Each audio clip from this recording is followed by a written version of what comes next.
দুনিয়ার জমিনের ভিতরে আল্লাহ তাআলা যাকে পছন্দ করেন, ভালোবাসেন, মহব্বত করেন, তাদেরকে পরীক্ষা বেশি করেন, তাদেরকে আল্লাহ তাআলা মুসিবত বিপদ বেশি দেন। ফেরাউনকে আল্লাহ তাআলা বেশি বিপদ দেন নাই, ঠিক না? ফেরাউনকে আল্লাহ তাআলা বেশি বিপদ দেন নাই। আল্লাহ তাআলা কোন বেঈমানকে বেশি বিপদ দেন নাই। আল্লাহ তাআলা যত পরীক্ষা আছে সব পরীক্ষা নবীদেরকে করেছেন। ইব্রাহিম আলাইহিস সালামকে পরীক্ষা করেছেন, মুসা আলাইহিস সালামকে পরীক্ষা করেছেন, মুহাম্মদ সাল্লাল্লাহু আলাইহি ওয়াসাল্লামকে আল্লাহ তাআলা পরীক্ষা করেছেন, বিপদ দিয়েছেন। আইয়ুব আলাইহিস সালামকে আল্লাহ তাআলা অসুস্থ বানিয়েছেন, পরীক্ষা করেছেন। ও দুনিয়ার মুসলমান, এজন্য আপনি বুঝতে পারবেন, আপনার মাঝে যদি যখন দেখবেন আল্লাহর পক্ষ থেকে কোনো বিপদ মুসিবত বেশি চলে আসে, আপনি যদি এটাকে সন্তুষ্ট রূপে গ্রহণ করতে পারেন, আল্লাহ তাআলা আপনার কি মনে বুঝতে পারবেন আল্লাহ তাআলা আপনাকে বেশি ভালোবাসেন, পছন্দ করেন। সুবহানাল্লাহ। দুনিয়ার মুসলমান শুনেন, 3 নাম্বার হলো আমার আল্লাহ তাআলা যাকে মহব্বত করেন, যাকে ভালোবাসেন, যাকে পছন্দ করেন, আমার আল্লাহ তাআলা তাকে দুনিয়া থেকে একটু আলাদা রাখেন।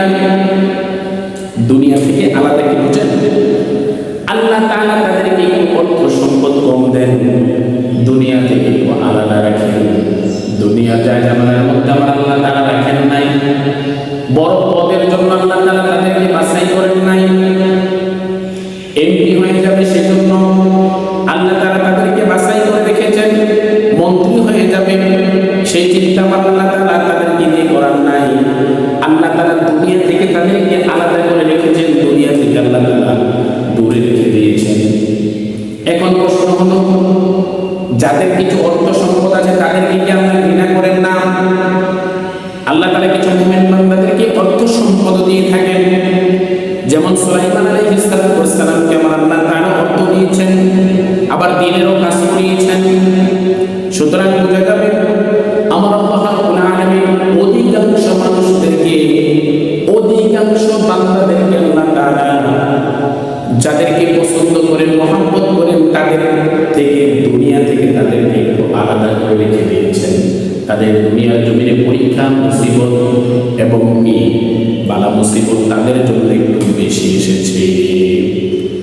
দুনিয়ার মুসলমান শুনেন, 4 নাম্বার হলো আল্লাহ তাআলা যদি কোন বান্দাকে ভালোবাসেন, কোন বান্দাকে যদি আমার আল্লাহ তাআলা মহব্বত করেন, পছন্দ করেন, আল্লাহ তাআলা ওই বান্দাদেরকে নেক কাজ করার মতো তৌফিক দেন।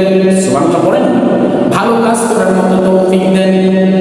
যেমন আমাদের কাছ থেকে মাহে রমজান বিদায় নিয়ে চলে গেছে, মাহে রমজানের রোজা সবাই রাখতে পারে নাই, মনটা চাইছে রোজা রাখার জন্য রাখতে পারে নাই। কত নাফরমান বান্দা সুস্থ অবস্থায় রোজা ভেঙে ফেলেছে, আল্লাহর হুকুম অস্বীকার করেছে, আল্লাহ তাআলার আইনকে সীমালঙ্ঘন করেছে, আল্লাহ তাআলার আইনটাকে মানে নাই, শরীয়তের ওজোর ছাড়াও রোজা ভেঙে ফেলেছে। তাহলে বোঝা যাবে সবাই নেক কাজ করতে পারে না, সবাই ভালো কাজ করতে পারে না। আল্লাহ তাআলা যাকে পছন্দ করেন, আল্লাহ তাআলা যাকে মহব্বত করেন, যাকে ভালোবাসেন, ওই বান্দাই নেক কাজ করতে পারে, ওই বান্দাই ভালো কাজ করতে পারে। আল্লাহ তাআলা যাকে তৌফিক দেন সেই ভালো কাজ করতে পারে। আল্লাহ তাআলা যাকে রাখার মতো পছন্দ করেন তিনি রাখতে পারেন। এমন লোক আছে দুনিয়ার জমিনে রিস্কা চালিয়েছে কিন্তু রোজা ভঙ্গ করে নাই।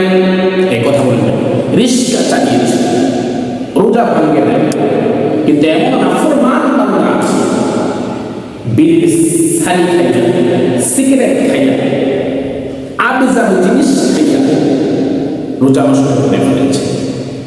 তাহলে বোঝা যায় আল্লাহ তাআলা যাকে পছন্দ করেন, যাকে ভালোবাসেন, আল্লাহ তাদেরকে নেক কাজ করার মতো তৌফিক দেন, তাদেরকে নেক কাজ করার মতো সুযোগ দেন। তাহলে কয়টি আলামত? 4টি আলামত যখন আপনার জানতে দেখবেন আপনাকে ভালোবাসেন, মহব্বত করেন, পছন্দ করেন। এক আল্লাহ তাআলা আপনাকে ভালোবাসলে জিবরাইলকে ডেকে বলবেন। 2 নাম্বার, আল্লাহ তাআলা যদি আপনাকে ভালোবাসে তখন আপনাকে বিপদ বেশি দিবেন, মুসিবত বেশি দিবেন, পরীক্ষা আপনাকে বেশি করবেন। 3 নাম্বার হলো আল্লাহ যদি আপনাকে ভালোবাসেন, মহব্বত বেশি করেন, পছন্দ করেন, দুনিয়া থেকে আপনাকে একটু আলাদা করে রাখবেন, দুনিয়াদারি থেকে একটু আল্লাহ তাআলা আলাদা করে রাখবেন। 4 নাম্বার হলো আল্লাহ তাআলা যদি আপনাকে ভালোবাসেন, মহব্বত করেন, আল্লাহ তাআলা আপনাকে নেক কাজ করার মতো তৌফিক আল্লাহ তাআলা দান করে দিবেন। ভালো কাজ করার মতো তৌফিক আল্লাহ তাআলা দান করে দিবেন। সবাইকে আল্লাহ তাআলা দেন না, আল্লাহ পছন্দ করলে আপনাকে দিবেন।